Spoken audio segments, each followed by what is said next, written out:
Welcome to Wisdomhood.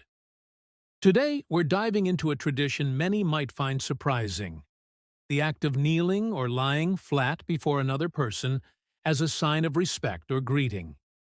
You may have seen it in certain cultures or families, taught as a mark of honor. But what if I told you this isn't just an innocent custom? That, according to sacred texts, this practice has deeper, even dangerous roots.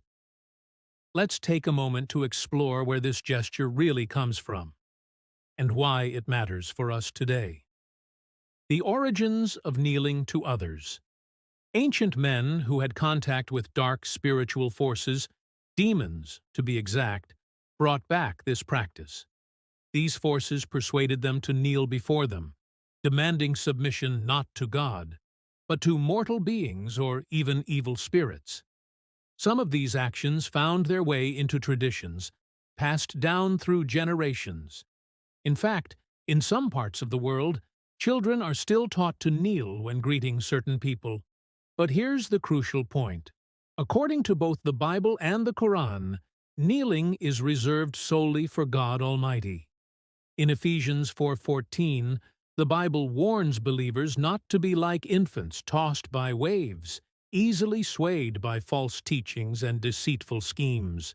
It calls for spiritual maturity, to grow into Christ-like wisdom and discernment. The Quran, in Surah An-Nahl 16:51, clearly commands, "And Allah has said, do not take for yourselves two deities. He is but one God, so fear only me."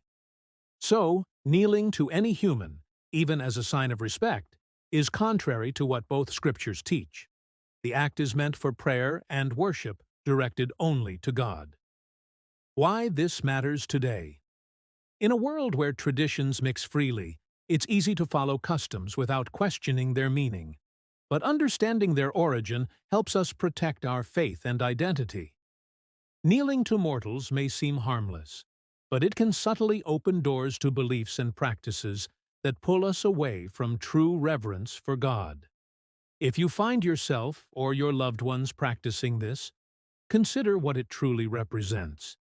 Our faith calls us to honor God above all else, not through gestures learned from human tradition, but through heartfelt worship and obedience.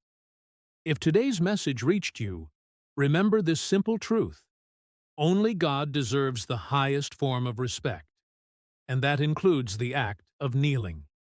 Challenge traditions that contradict this, and grow in spiritual wisdom. Your faith journey is personal and precious. Thank you for being part of Wisdomhood.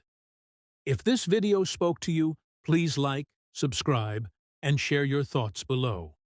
Let's keep learning and growing together in